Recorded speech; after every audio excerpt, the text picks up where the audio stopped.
Selamat sore Bapak Ibu Saudara terkasih dalam Tuhan. Perkenankan kami atas nama Majelis Jemaat mengucapkan selamat mengikuti ibadah pada sore hari ini, Minggu 19 Maret 2023. Kami juga mengucapkan selamat datang dan selamat beribadah untuk Bapak Ibu yang baru pertama kali mengikuti ibadah di KJW Jemaat Malang. Ibadah saat ini akan dilayani oleh Bapak Penatua Kris Yuda Prasetya. Namun sebelum kita memasuki ibadah, ada beberapa hal yang perlu kami sampaikan, di antaranya ibadah perjamuan kudus Paskah.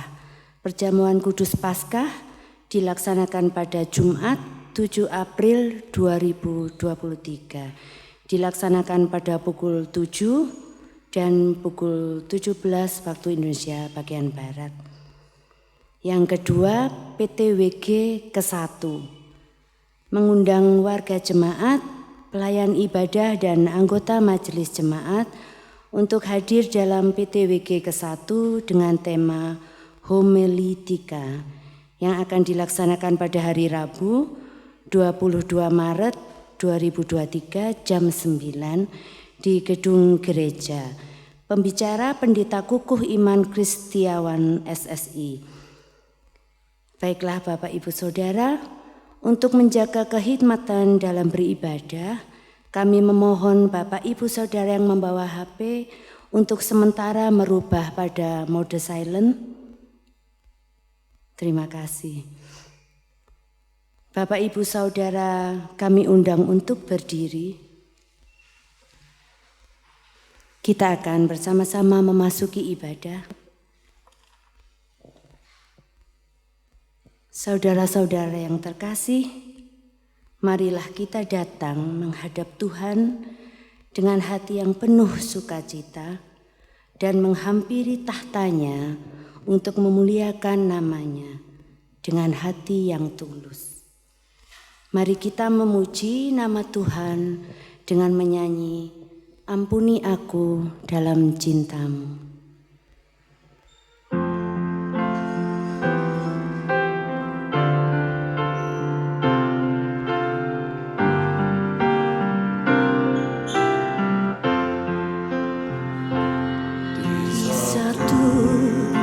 Sisi hidupku, ku terjatuh dalam jurang semu,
Ibadah pada sore hari ini bersama-sama kita lakukan didasari dengan iman pengakuan bahwa pertolongan dan keselamatan kita datangnya dari Tuhan Allah yang menciptakan alam semesta dengan segala isinya, yang tidak pernah meninggalkan pekerjaan tangannya dan yang kekal kasih setianya.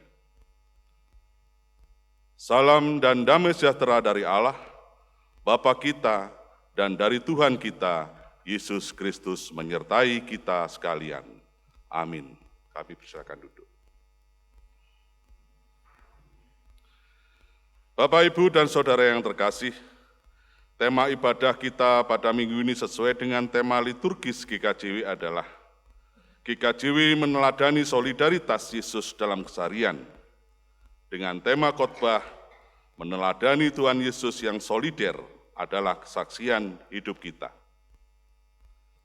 Mari kita sambut tema ibadah kita pada minggu ini dengan bernyanyi Kidung Jemaat 292 bait 1 dan 3.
Tuhan Yesus berfirman seperti yang tertulis dalam Matius 22, ayat yang ke-37 sampai 40 sebagai berikut. Jawab Yesus kepadanya, "Kasihilah Tuhan Allahmu dengan segenap hatimu dan dengan segenap jiwamu dan dengan segenap akal budimu. Itulah hukum yang terutama dan yang pertama. Dan hukum yang kedua yang sama dengan itu ialah, kasihilah sesamamu manusia seperti dirimu sendiri. Pada kedua hukum inilah tergantung seluruh hukum Taurat dan kitab para nabi." Bapak, Ibu, Saudara yang terkasih dalam Tuhan, bagaimana dengan keberadaan dan kehidupan kita seminggu yang telah kita lalui? Apabila kita mencerminkan hidup dan kehidupan kita sehari-hari dengan firman Tuhan ini, kita menyadari akan dosa dan kesalahan kita. Sebab kita tidak mampu melakukan kehendak Tuhan Yesus dengan sempurna. Kita juga tahu bahwa dosa dan kesalahan kita di hadapan Tuhan Yesus tidak ada yang dapat kita tutupi. Saudaraku, marilah kita mengakui segala dosa dan kesalahan yang telah kita lakukan dalam hidup dan kehidupan sehari-hari, dengan selalu mengingat firman Tuhan yang demikian. Sesungguhnya tangan Tuhan tidak kurang panjang untuk menyelamatkan, dan pendengarannya tidak kurang tajam untuk mendengar.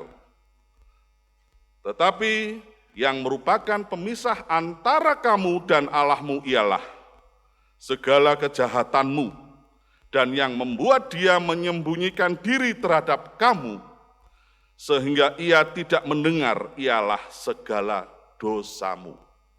Yesaya 59 ayat 1 dan 2.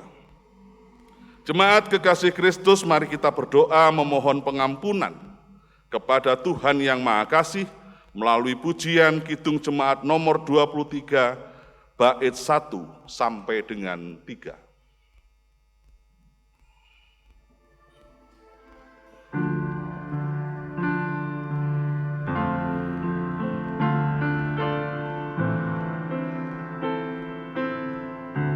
Ya Allah Bapa di surga maha tinggi, puji sembah dan syukur bagimu, Maha besar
Saudaraku, Tuhan adalah Maha Kasih.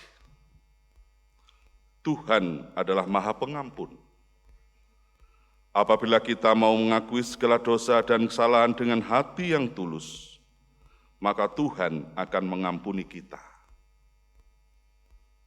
Firman-Nya demikian, Aku telah menghapus segala dosa pemberontakanmu, seperti kabut diterbangkan angin, dan segala dosamu seperti awan yang tertiup.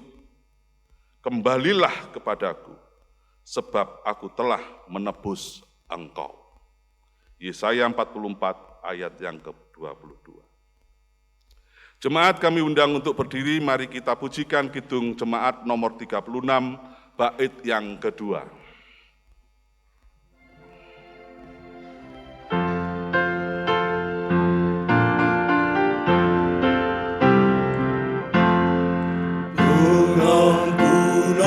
Dosaku hanya oleh darah Yesus, penyucian hidupku hanya oleh darah Yesus. Oh darah Tuhanku, sumber pembasuhku,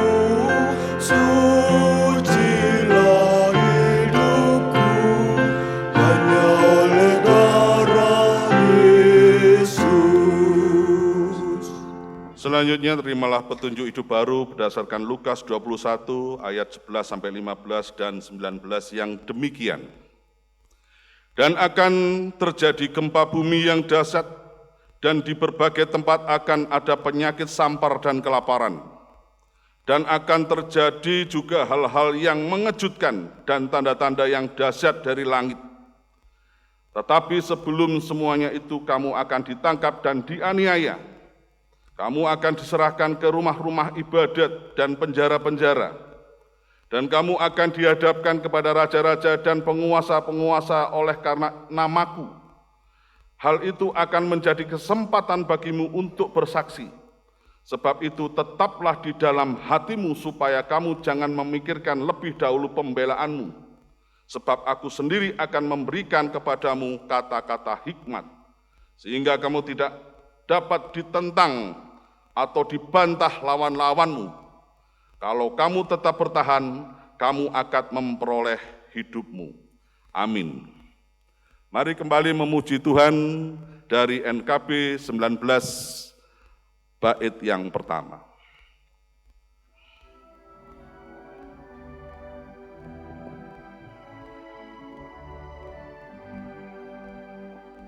Dalam lautan yang gelap terancam jiwaku, dalam dosa tenggelam hilang harapanku. Tapi Tuhan berkenan dengan seruanku, lalu ku diselamatkan bukan risku. Kasih kudus, kasih kudus yang telah mengangkatku. Kasih kudus, kasih kudus, kasih kudus yang telah mengangkatku. Kasih kudus. Kami persilakan untuk duduk.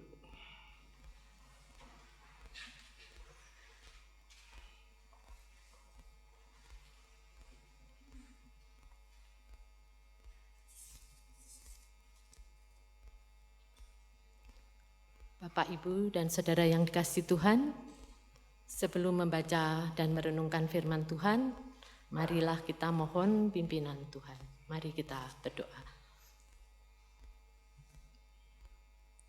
Allah Bapa yang di surga, kami mengucap syukur atas hari yang indah pada sore hari ini. Tuhan, sebentar lagi kami akan membaca dan merenungkan sebagian firman Tuhan. Buka mata hati dan pikiran kami, agar kami dapat mengerti apa yang menjadi kehendak-Mu, agar kami dapat melakukannya dalam kehidupan kami sehari-hari. Tuhan, kami juga berdoa untuk Bapak Kris Yuda yang akan menyampaikan firman-Mu. Sertai dan berilah roh hikmat, agar apa yang disampaikan sesuai dengan kehendak-Mu. Bapa, berfirmanlah. Kami serahkan doa ini hanya di dalam nama Tuhan kami, Yesus Kristus. Amin. Mari kita memuji Tuhan dari Kidung Jemaat 57, bait yang pertama.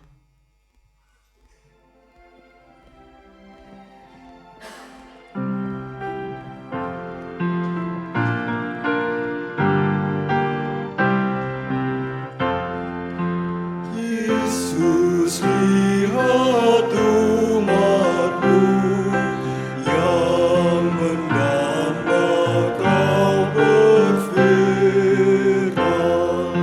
dan arahkan padamu hati dan seluruh indera, hingga kami yang di dunia Kau dekatkan pada surga.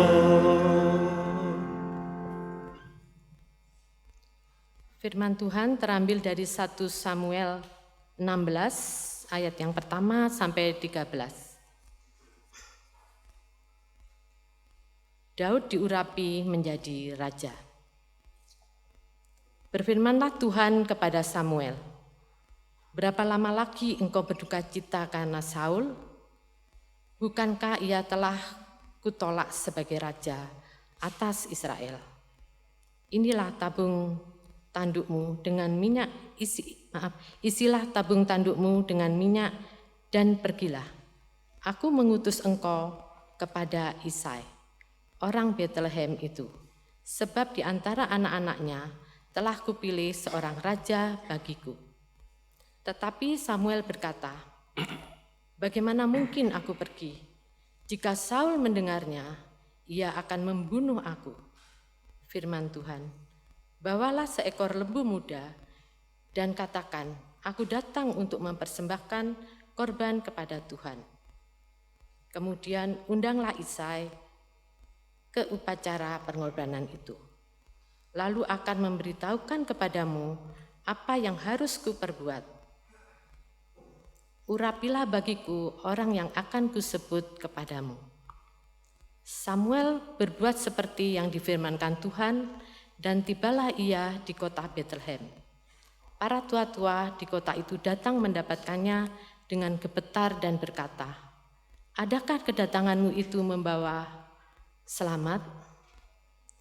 Jawabnya, "Ya, benar. Aku datang untuk mempersembahkan korban kepada Tuhan. Kuduskanlah dirimu dan datanglah dengan daku ke upacara pengorbanan ini." Kemudian ia menguduskan Isa dan anak-anaknya yang laki-laki dan mengundang mereka ke upacara pengorbanan itu. Ketika mereka itu masuk dan Samuel melihat Eliab, lalu pikirnya, "Sungguh di hadapan Tuhan sekarang berdiri yang diurapinya." Tetapi berfirmanlah Tuhan kepada Samuel, "Janganlah pandang parasnya atau perawakannya yang tinggi, sebab aku telah menolaknya. Bukan yang dilihat manusia yang dilihat Allah. Manusia melihat apa yang di depan mata, tetapi Tuhan melihat hati." Lalu Esau memanggil Abinadab dan menyuruhnya lewat di depan Samuel. Tetapi Samuel berkata, "Orang ini pun tidak dipilih Tuhan." Kemudian Esau menyuruh Sama lewat. Tetapi Samuel berkata, "Orang ini pun tidak dipilih Tuhan." Demikianlah Isai menyuruh ketujuh anaknya lewat di depan Samuel. Tetapi Samuel berkata kepada Esa, "Semuanya itu tidak dipilih Tuhan." Lalu Samuel berkata kepada Esa, "Inikah anakmu semuanya?" Jawabnya, "Masih tinggal yang bungsu, tetapi sedang mengembalakan kambing domba." Kata Samuel kepada Isai, "Suruhlah memanggil dia, sebab kita tidak akan duduk makan sebelum ia datang kemari." Kemudian disuruhnyalah menjemput dia. Ia kemerah-merahan, matanya indah dan parasnya elok. Lalu Tuhan berfirman, "Bangkitlah, urapilah dia, sebab inilah dia." Samuel mengambil tabung tanduk yang berisi minyak itu, dan mengurapi Daud di tengah-tengah saudara-saudaranya. Sejak hari itu dan seterusnya berkuasalah Roh Tuhan atas Daud. Lalu berangkatlah Samuel menuju Rama. Demikian firman Tuhan.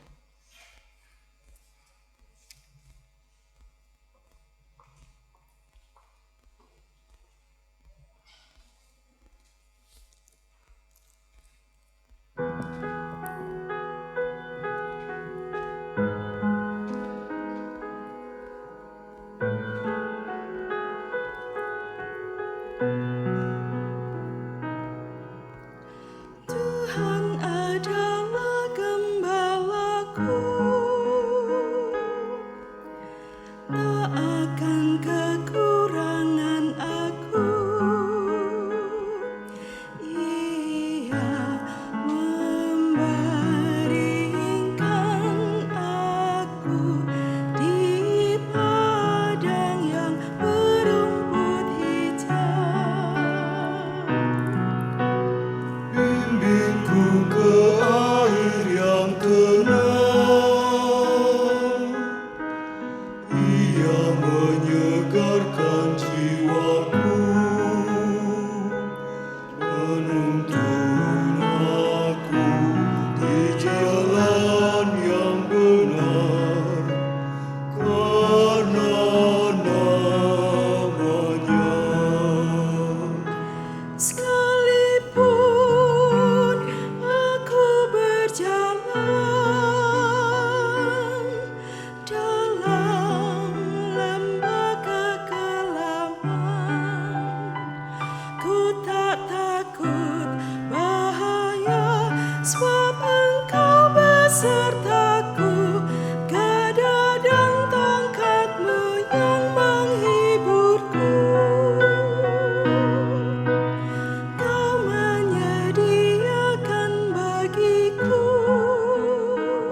Bacaan kedua terambil dari Efesus 5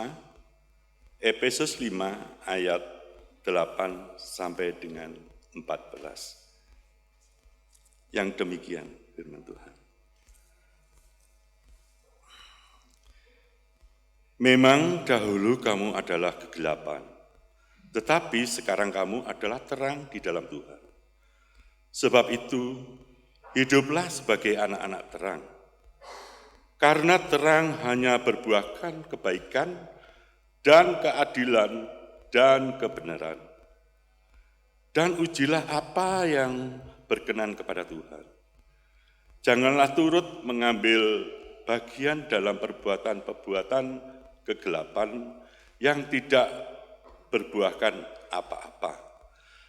Tetapi sebaliknya, telanjangilah perbuatan-perbuatan itu. Sebab menyebutkan saja pun apa yang dibuat oleh mereka di tempat-tempat yang tersembunyi telah memalukan. Tetapi segala sesuatu yang sudah ditelanjangi oleh terang itu menjadi nampak. Sebab semua yang nampak adalah terang. Itulah sebabnya dikatakan, bangunlah, hai kamu yang tidur, dan bangkitlah dari antara orang mati, dan Kristus akan bercahaya atas kamu. Demikian firman Tuhan. Inilah permulaan Injil Yesus Kristus.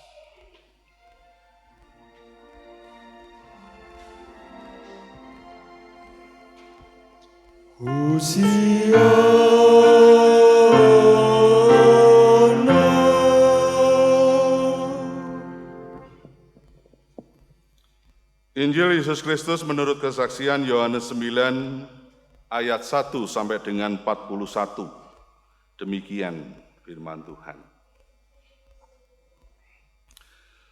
Waktu Yesus sedang lewat, ia melihat seorang yang buta sejak lahirnya.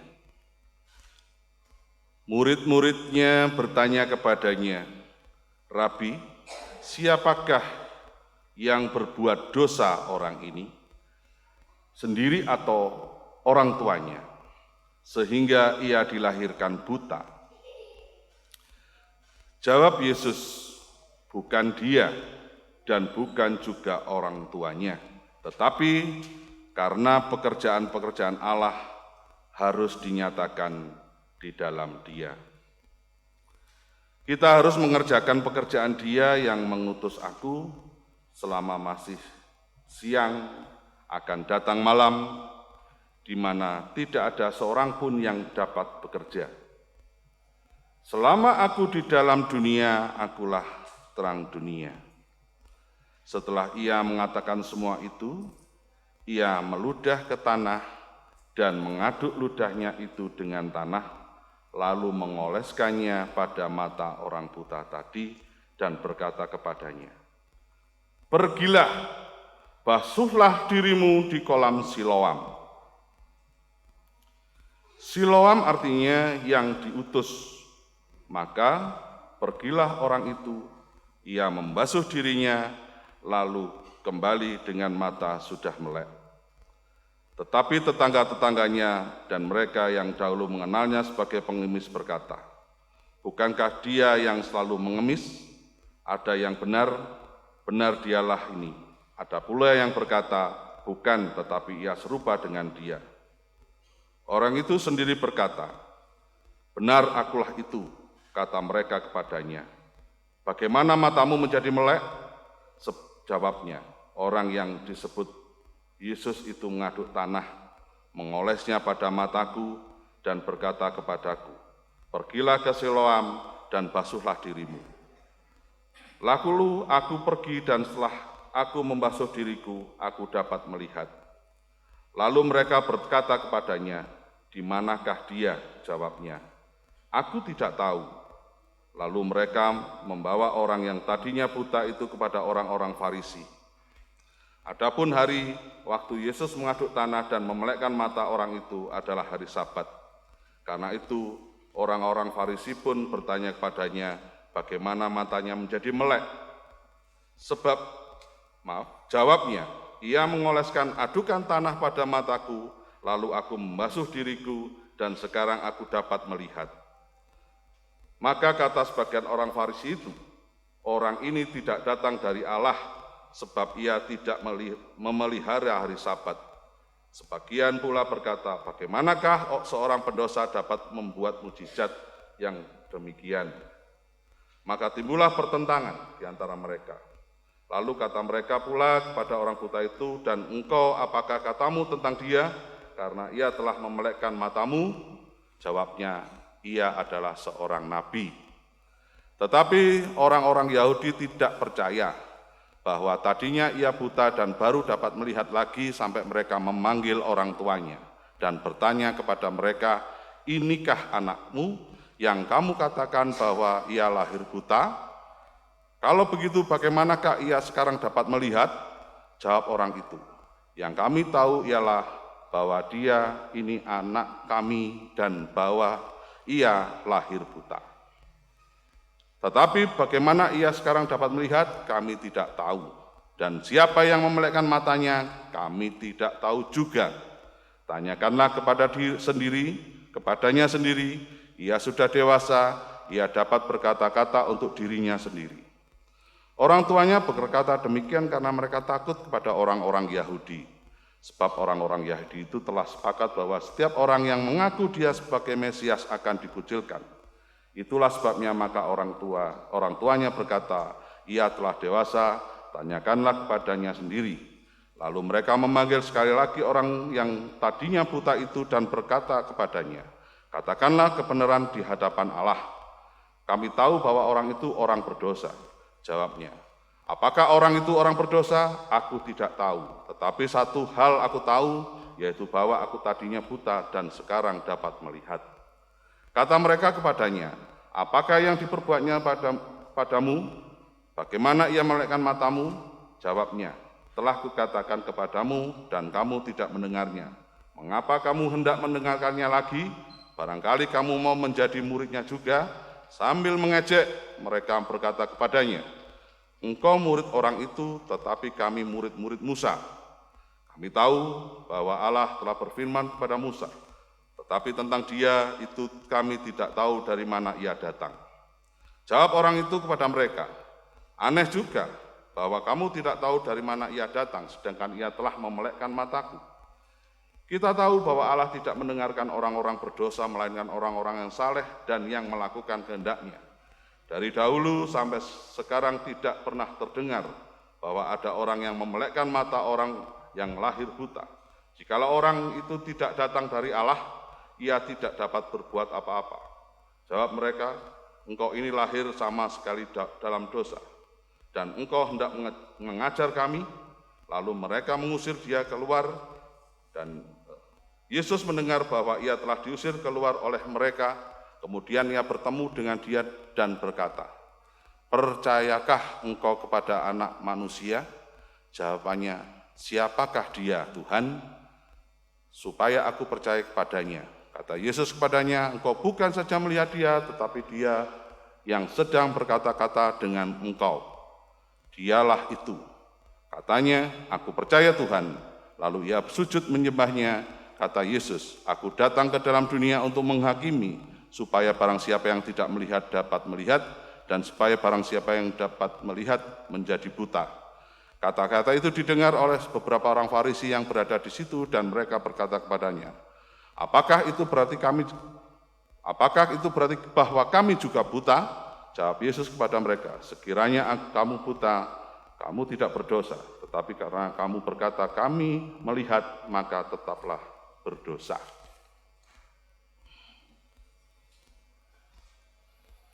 Yang berbahagia adalah kita yang memelihara dalam hati setiap firman Tuhan dan melakukan dalam hidup sehari-hari.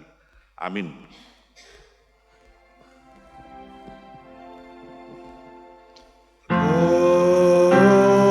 Amin, amin,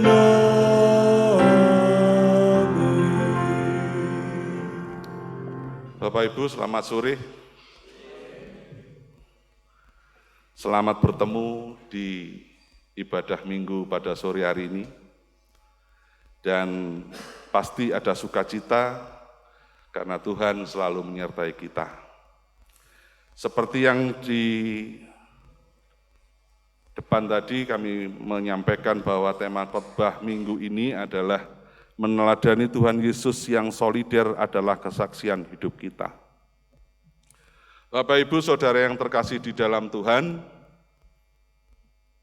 panjenengan pasti sudah pirsa nggih beberapa berita yang luar biasanya seperti anak seorang pengurus GP Ansor yang dihajar oleh anak seorang pejabat eselon 3 itu, kalau eselon 3 itu ya berarti masih belum tingkat yang atas, itu begitu kejamnya, kejinya bahkan berkelompok.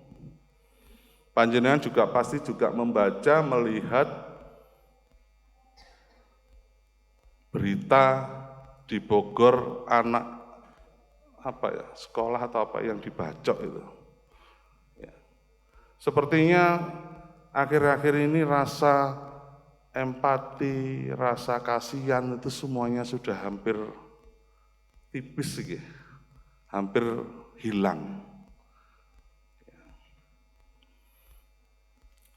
Hidup di zaman ini sudah tidak asing lagi dengan namanya tidak saling peduli dengan sesamanya.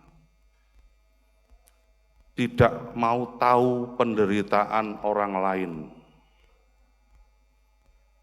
Bahkan mungkin panjenengan melihat, dan saya doakan panjenengan bukan pelakunya ya, sudah tidak mengenal tetangganya, sudah enggak peduli dengan lingkungannya. Dan itu sudah biasa kita lihat di media-media yang semakin terbuka ini. Kita masing-masing sibuk dengan urusan pribadi kita. Kita masing-masing sibuk dengan urusan kita sendiri-sendiri. Hidup cenderung mementingkan dirinya sendiri. Individualistis semakin besar, semakin nampak. Konsep dan praktek solidaritas, kebersamaan, rasa simpati dan empati sudah terkikis ya, oleh prinsip-prinsip individualistis dan kelompoisme. Lek gak kelompokku ya wis ndak aman. Bapak Ibu, dalam bacaan kita bahwa peduli dengan sesama, rasa simpati, empati dengan sesama, ini cukup banyak dituliskan di dalam Alkitab yang seharusnya bisa menjadi tauladan dalam kehidupan kita. Diawali dengan pertemuan Tuhan Yesus bersama murid-muridnya, dengan seseorang yang buta sejak lahir di dekat bait Allah, yang berprofesi sebagai peminta-minta. Tuhan yang melihat, mungkin saat itu dia berhenti sejenak dan memperhatikan, menatapnya. Nah, melihat Tuhan menaruh perhatian, menaruh empati kepada si buta, para murid bertanya kepada guru, sebagai guru dan rabi atau rabi, siapa yang salah sehingga orang ini menjadi buta? Ini pertanyaan murid Tuhan. Pertanyaan ini wajar Bapak Ibu, pertanyaan ini wajar karena bagi orang Yahudi kekayaan dan kesehatan itu karunia yang luar biasa, berkat yang luar biasa, sedangkan kemiskinan, penyakit itu adalah sebuah kutukan. Ini biasa. Dan orang ini pengemis yang buta, orang yang kurang beruntung, orang yang dikutuk Allah menurut atau pada waktu itu, anggapan masyarakat pada waktu itu. Tapi ini terjadi sejak lahir, sehingga ini salah siapa? Salah dia sendiri atau salah orang tuanya? Karma orang tuanya. Apa jawaban Tuhan? Rupanya Yesus tidak membenarkan pandangan semacam itu. Nah, dengan tegas dia mengatakan bahwa apa yang menimpa orang buta itu bukan karena dosa orang tuanya ataupun dosa dirinya sendiri, melainkan ada misteri yang hendak diungkap Allah karena kejadian itu. Nah, melihat orang buta itu, Yesus bukan sekedar menyangkal bahwa kejadian itu terjadi karena kutukan dosa saja, melainkan suatu undangan untuk berbuat. Bukan hanya sekedar mengomentari, seakan wong iki kaya, hanya sekedar mengomentari, tetapi berbuat sesuatu. Nah, Tuhan lakukan.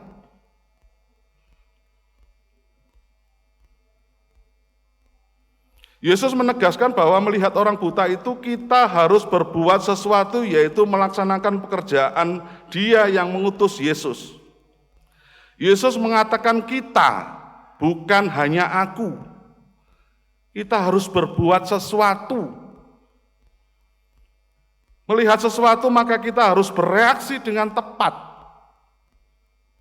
Bukan menyebar gosip atau bahkan beranggapan lain begitu tanpa berbuat apa-apa. Allah menghendaki semua orang diselamatkan dan untuk itulah Dia mengutus Tuhan Yesus. Dan pekerjaan Bapa itu harus dilaksanakan selama masih ada siang, selama masih ada terang, selama Yesus ada di dunia. Maksudnya adalah bukan hanya saat Yesus hidup 2000 tahun yang lalu saja, melainkan selama nama Yesus terus dihadirkan di dalam dunia ini, hingga akhir zaman nanti.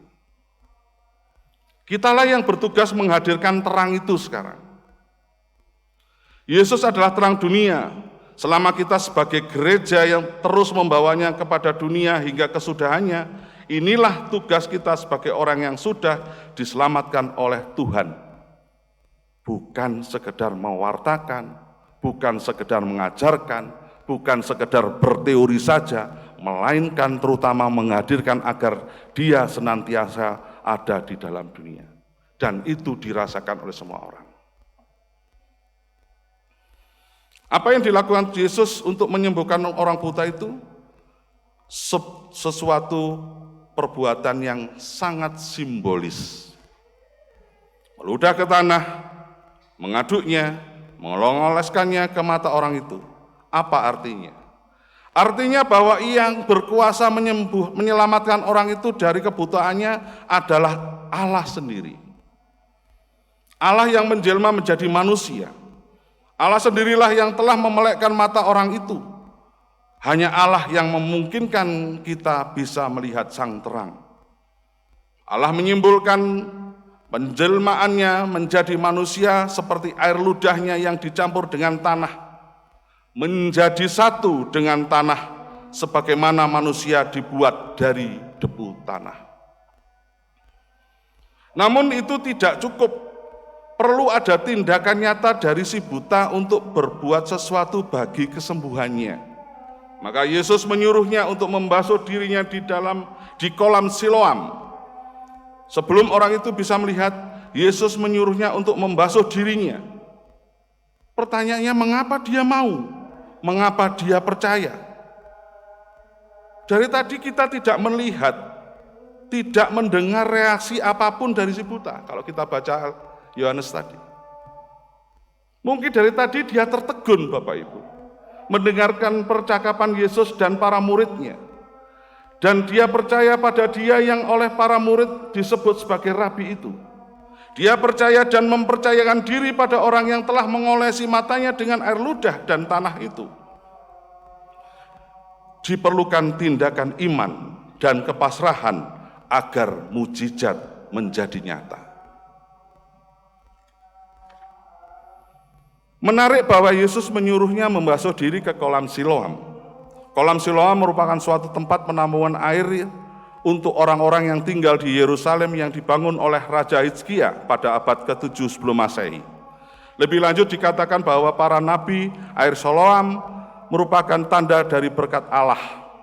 Dan secara harafiah arti kolam Siloam adalah yang diutus. Nah, dan setelah membasuh dirinya di sana, dia kembali dengan mata yang telah terbuka. Kita mencoba berempati, merasakan sesuatu yang dirasakan sebagai sing buta. Saya mengajak Bapak Ibu untuk masuk dalam episode yang kita renungkan. Bukan lagi sebagai penonton, bukan lagi sebagai pendengar, melainkan kita mencoba untuk turut serta di dalamnya. Kita mencoba mendudukkan diri kita sebagai si buta yang telah disembuhkan. Sekiranya kita ada dalam situasi seperti si buta itu seperti apa? Kita bayangkan hidup ini begitu gelap. Kita pejam saja lah Pak. Bapak Ibu, kita mencoba pejam mata kita 5 menit saja. Pejam ya, dalam keadaan sadar, bukan tidur. Bukan tidur. Semua yang ada hanyalah seperti dikutuk, seperti kesedihan pasti ada, ditolak karena merepotkan. Ya. Kita menjadi sampah masyarakat, sedangkan kita sendiri tidak tahu mengapa ini semua terjadi. Salah siapa? Salah saya apa sehingga hidup menjadi begitu suram? Rasanya mungkin dia lebih baik mati saja. Setiap hari yang bisa kita lakukan hanya keputusasaan, meminta-minta belas kasihan orang, hanya itu yang setiap hari bisa kita lakukan. Tak pernah terbayangkan bahwa kita akan bisa melihat, bahkan kita tidak tahu apa itu terang. Bagaimana rasanya bisa melihat? Permasalahannya adalah banyak di antara kita yang merasa baik-baik saja. Dan memang demikian adanya, hidup kita berjalan biasa-biasa saja, lancar-lancar saja, tak pernah ada suatu revolusi besar yang menggoncangkan hidup kita. Kita tidak pernah merasa diri sebagai orang yang dijamah Tuhan. Kita bukanlah pendosa besar yang perlu disembuhkan oleh Yesus. Benarkah demikian? Seorang anak Tuhan haruslah seorang yang bisa merenung atau perenung yang handal. Merenung berarti masuk di dalam diri kita sendiri, menyadari siapa diri kita, dan roh Allah yang ada di dalam diri kita. Bertemu Allah Sang Juru Selamat di dalam diri kita. Mengapa kita perlu mendudukkan diri seperti si buta? Kita kerap kali lupa bahwa kita pun terlahir dalam keadaan cacat. Setidaknya cacat rohani. Kita senantiasa membawa serta dosa asal yang diturunkan dari Bapa Adam dan Ibu Hawa. Karena dosa asal itu tanpa perlu belajar kita dengan mudah cenderung berbuat dosa. Jatuh bangun dalam dosa seolah menjadi hal yang biasa bagi kita. Bahkan saking biasanya, kita bahkan bangga dengan dosa-dosa kita. Begitu terbiasanya kita berkubang dalam dosa, kita seolah-olah menyalahkan Allah dengan mengatakan bahwa dosa adalah kodrat manusia. Bukan, kodrat dan panggilan manusia pertama-tama adalah menjadi suci, menjadi serupa dengan Allah. Dan seperti si buta itu kita bisa duduk meminta-minta, hingga suatu hari Allah bertindak, mengangkat kita dari lumpur dosa, dari kegelapan hati kita. Dan karena kita pun terlahir buta, rohani, maka kisah orang buta ini pun layak menjadi kisah masing-masing dari kita. Kita semua pasti punya pengalaman iman, pengalaman rohani diselamatkan Allah. Bukan karena daya upaya kita, melainkan karena Allah sendiri yang bertindak menyelamatkan kita, mengangkat kita dari lumpur dosa. Allah yang kita punya adalah Allah yang peduli pada kehidupan kita. Kita pun merasa ditangkap secara menakjubkan. Tiba-tiba saja kita mampu melihat terang, kita mampu melihat harapan, kita dimampukan memperoleh masa depan yang cerah karena kita telah disembuhkan dari kebutaan kita. Bapak, Ibu, Saudara, mari kita gali, kita sadari, kita renungkan dalam kehidupan kita. Apa tindakan Allah itu? Kita jadikan suatu momentum merasakan kasih Allah yang luar biasa itu dengan sebaik-baiknya. Inilah spiritualitas menjadi anak Tuhan, berarti pernah mengalami kasih karunia Allah yang luar biasa dalam hidup kita. Mengalami dan merasakannya, Allah yang telah menjadi manusia itu membuat kita mampu untuk kembali melihat terang, membuat kebutaan dosa asal kita dihapuskan. Dari diri kita hanya dibutuhkan tindakan untuk percaya. Bapak Ibu yang terkasih, menjadi anak Tuhan harus mampu berempati kepada yang lain, mampu menolong orang lain, mampu menghadirkan kedamaian di mana saja karena Tuhan sudah menolong kita. Bapak Ibu Saudara yang terkasih, kita telah membaca teladan perbuatan Tuhan untuk si buta, yang sebenarnya merupakan refleksi dari perjalanan iman kita. Kita yang telah disembuhkan dari kegelapan dituntut untuk terus hidup dalam terang dan mampu peka terhadap saudara kita yang lain. Dan kita semua juga diundang oleh Kristus untuk menjadi duta atau utusan Kristus untuk mewartakan kabar gembira sampai pada kedatangan Kristus yang kedua. Kita dituntut untuk menyebarkan terang Kristus kepada semua orang, sehingga semua orang juga dapat sampai kepada sumber terang, yaitu Kristus. Dimanapun tingkat spiritualitas kita sekali lagi diingatkan bahwa kita harus senantiasa kembali kepada sikap rendah hati. Kerendahan hati inilah yang memungkinkan seseorang yang berada dalam kegelapan dapat melihat terang, dan orang yang berada dalam terang tidak terjatuh dalam kegelapan, serta semakin memancarkan terang Kristus.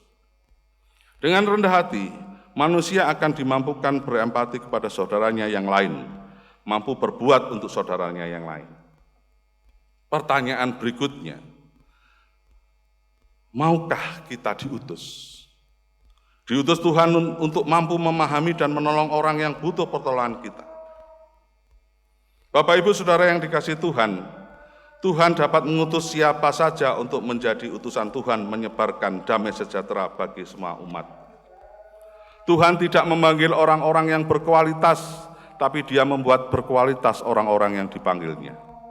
Kita memang belum sempurna, namun justru di dalam ketidaksempurnaan itu, itulah kuasa dan kasih karunia Tuhan bekerja dan menyempurnakannya, yaitu saat kita meresponi panggilannya.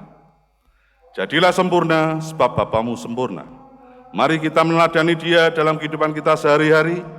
Kita tidak menilai sesuatu hanya dengan akal pikiran manusia saja, tetapi kita meneladani Tuhan Yesus dan hidup dalam terang-Nya. Amin. Saat teduh bagi kita.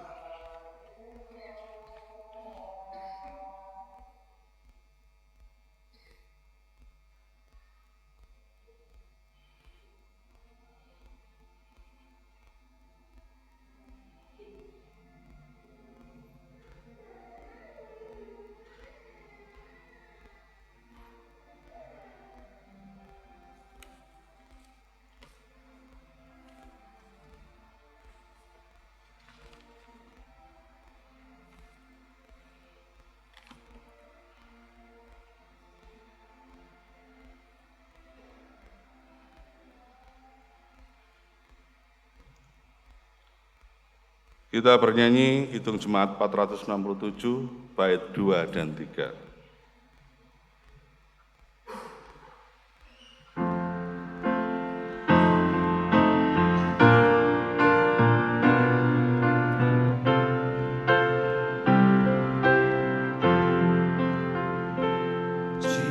Jikalau tuturku tak semena dan aku tolak orang berkesan,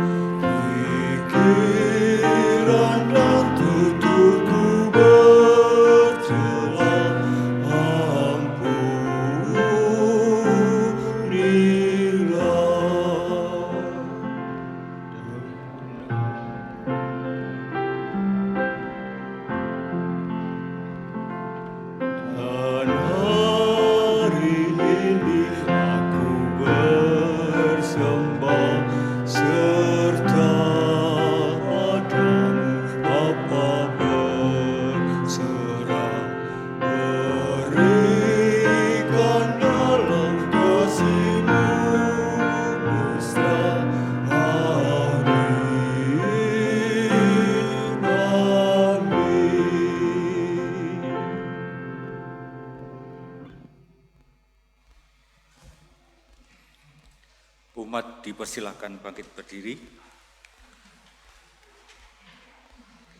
Mari kita memperbarui pengakuan iman kita di hadapan Tuhan dengan kita mengucapkan pengakuan iman rasuli. Aku percaya kepada Allah, Bapa yang Maha Kuasa, Khalik langit dan bumi.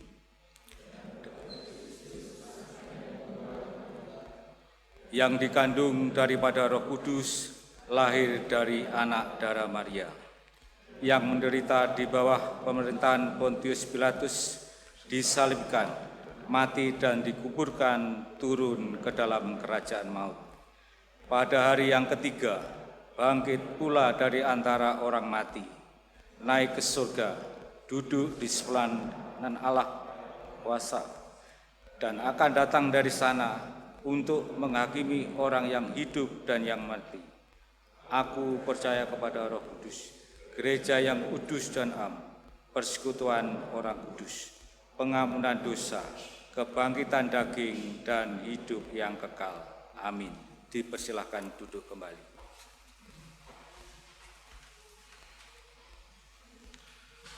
Persembahan pujian dari pemuda sampai akhir hidupku.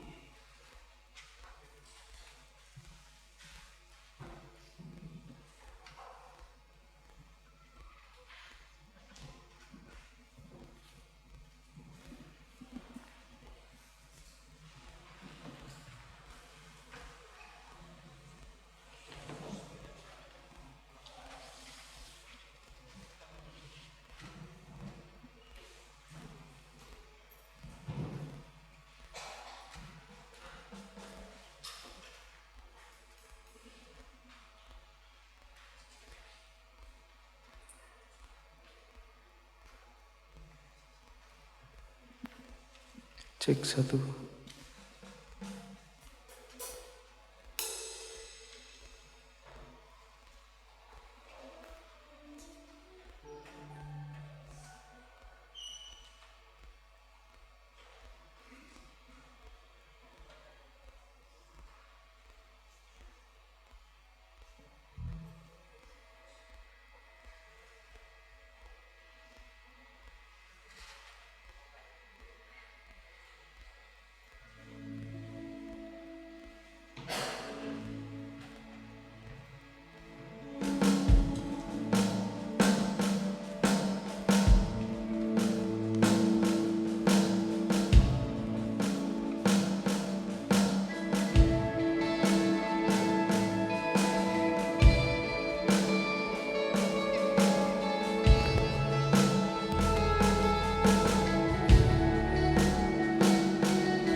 Bapa, Engkau mengenalku lebih dari siapapun.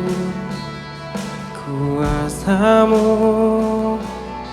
Engkau tahu, dan isi hatiku.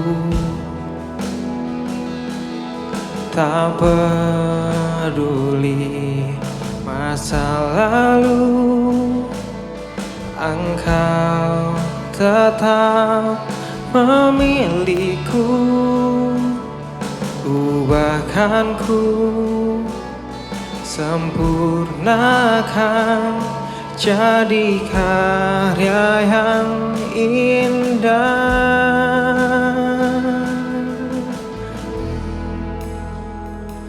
Kini aku percaya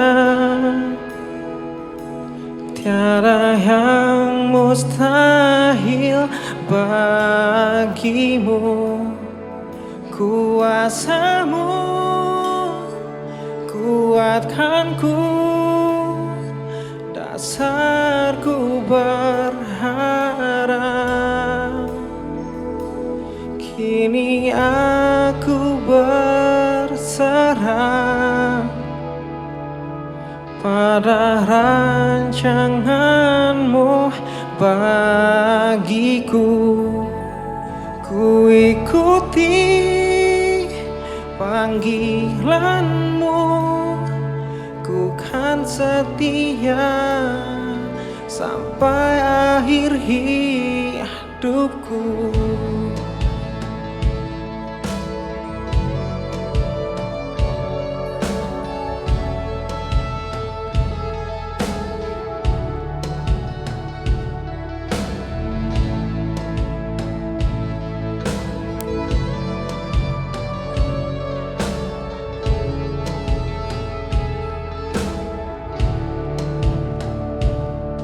Bapa, Engkau mengenalku lebih dari siapapun. Engkau tahu ceritaku dan isi hatiku. Tak peduli masa lalu, Engkau tetap memilihku. Ubahkanku, sempurnakan jadi karya yang indah. Aku percaya tiada yang mustahil bagimu. Kuasa-Mu kuatkanku, dasarku berharap. Kini aku berserah pada rancangan-Mu bagiku. Ku ikuti panggilan-Mu, ku kan setia sampai akhir hidupku.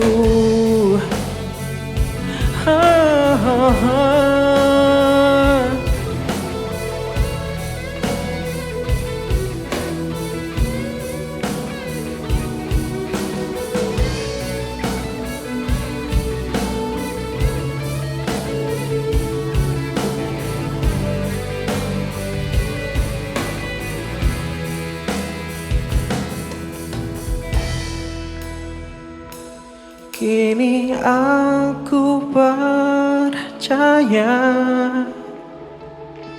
tiada yang mustahil bagimu. Kuasa-Mu kuatkanku, hasratku berharap. Kini aku berserah pada rancangan-Mu bagiku. Ku ikuti panggilan-Mu, ku kan setia sampai akhir hidup. Kini aku berserah pada rancangan-Mu bagiku. Ku ikuti panggilan-Mu, ku kan setia sampai akhir hidupku.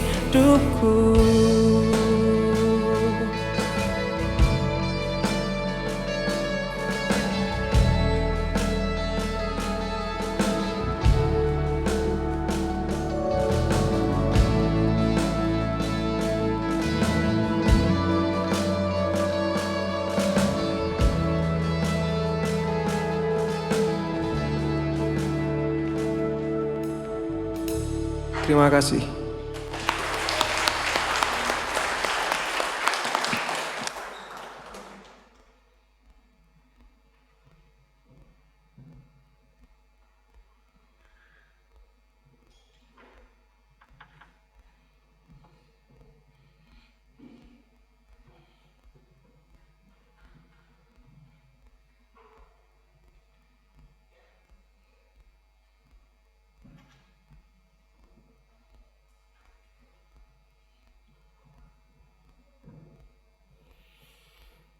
Kita masuk dalam doa syafaat. Mari kita berdoa.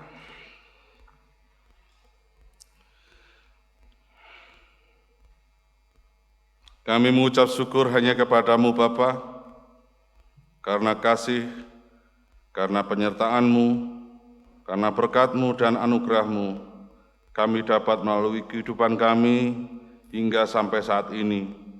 Terlebih lagi di dalam kami membangun ibadah sore hari ini dapat berjalan sesuai rencana yang telah kami perbuat. Kami berdoa secara khusus pelayanan di Gereja Kristen Jaya Wetan Jemaat Malang. Program-program kami serahkan hanya ke dalam kuasa-Mu. Berkati kami para Bapak Ibu anggota majelis, baik itu Bapak Pendeta, Bapak dan Ibu Penatua, serta diaken. Kami serahkan pelayanan saudara kami, pamong, pelayanan komisi, pelayan kelompok, administrasi gereja, dan siapapun Tuhan, siapa saja yang terlibat dalam pelayanan di gereja kami. Berkati hidup dan kehidupannya, berkati keluarganya. Kami juga mohon berkat dan penyertaan Tuhan, semua kepanitiaan yang sudah terbentuk, kepanitiaan Paskah, kepanitiaan 100 tahun HUT GKJ Jemaat Malang. Kami berdoa untuk warga yang dalam minggu ini mendapatkan berkat tambah usia, baik itu berkat tambah usia pribadi maupun perkawinan. Berkati dan sertai saudara-saudara kami ini Tuhan. Bagi saudara kami yang sakit, kami serahkan proses dan usaha medis yang dilakukan hanya dalam kuasa-Mu. Kami juga berdoa bagi Bapak Ibu yang sudah ati usia, berkati dan sertai dalam kehidupannya. Berkati anak-anak kami Tuhan, tumbuh kembang anak-anak jemaat, juga proses pendidikannya. Kami serahkan hanya kepadamu ya Tuhan, yang sudah waktunya mencari pekerjaan. Berkati dan sertai Tuhan. Bagi anak jemaat yang sudah waktunya mencari jodoh, berikan jodoh yang sepadan. Berkati negara bangsa kami, berkati para pemimpin bangsa kami ini Tuhan, berikan roh kebijaksanaan, hindarkan bangsa kami dari perpecahan dan bencana. Jadikan diri kami sesuai dengan firman-Mu Tuhan. Berkati kami supaya tetap memiliki empati, memiliki rasa kepedulian kepada sesama kami, sesuai dengan apa yang telah Engkau ajarkan pada sore hari ini. Dan pada akhirnya kami akan undur dari gereja ini untuk pulang dan melanjutkan aktivitas kami masing-masing. Berkati dan sertai perjalanan hidup kami selanjutnya. Doa syafaat ini kami akhiri dengan doa Bapa kami yang kami lakukan. Bapa kami yang di surga,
kesalahan kami,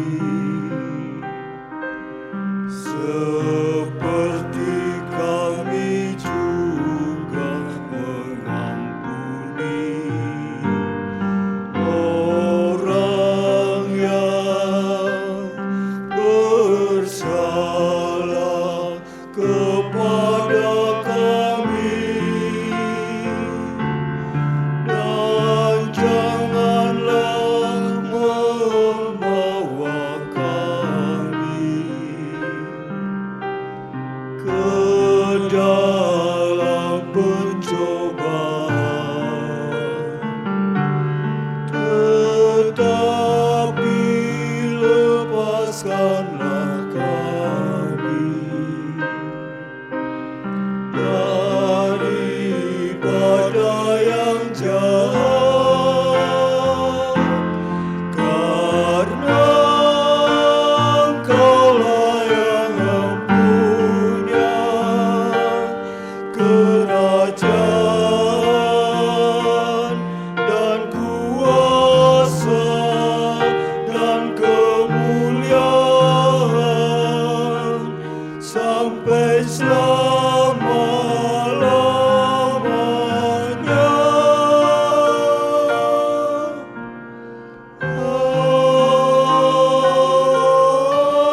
Amin.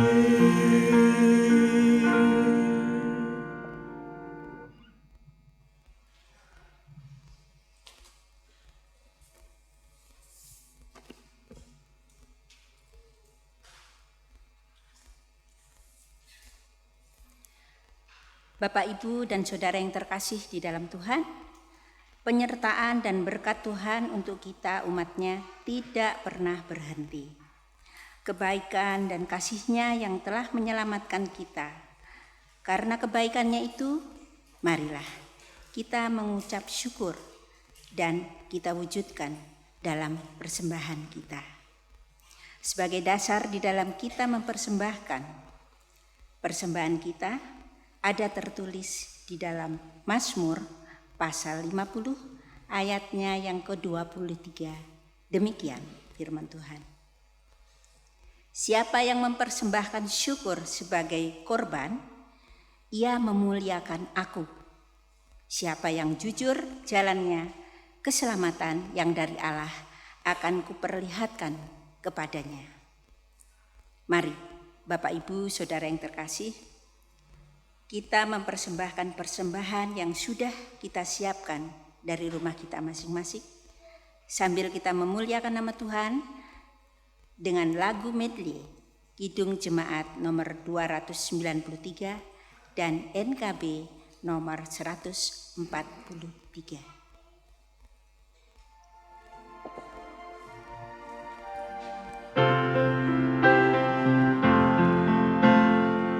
Haleluya.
Jemaat kami undang untuk bangkit berdiri. Mari kita satu di dalam doa. Terpujilah Engkau Allah, Engkau Bapa yang kami sembah di dalam Tuhan kami Yesus Kristus. Kami sungguh mengucap syukur dan terima kasih atas penyertaan-Mu di dalam hidup kami. Terbukti sampai saat ini Engkau masih izinkan kami untuk kami boleh bersama-sama beribadah kepada-Mu. Tuhan, pada kesempatan ini kami telah mempersembahkan persembahan yang kami ambil sebagian kecil dari berkat-berkat-Mu yang begitu besar. Kiranya Engkau sucikan persembahan kami ini, biarlah persembahan kami ini berguna bagi kemuliaan nama-Mu di muka bumi ini. Kami juga tidak lupa berdoa bagi saudara-saudara kami yang mengelolanya. Kiranya Engkau urapi dengan roh hikmat-Mu Tuhan. Biarlah apapun yang mereka lakukan hanya untuk kemuliaan nama-Mu saja. Terima kasih Bapa Surgawi, terima kasih Tuhan Yesus. Inilah seru doa kami yang jauh dari sempurna, yang hanya kami alaskan di dalam nama Tuhan kami Yesus Kristus, Juru Selamat kami yang hidup. Haleluya. Amin.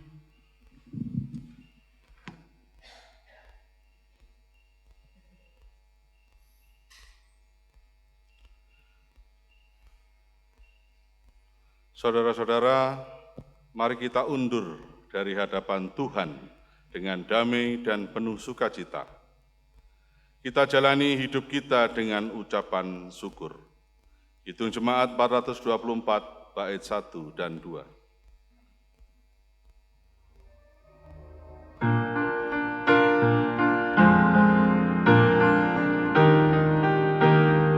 Yesus menginginkan aku bersinar baginya,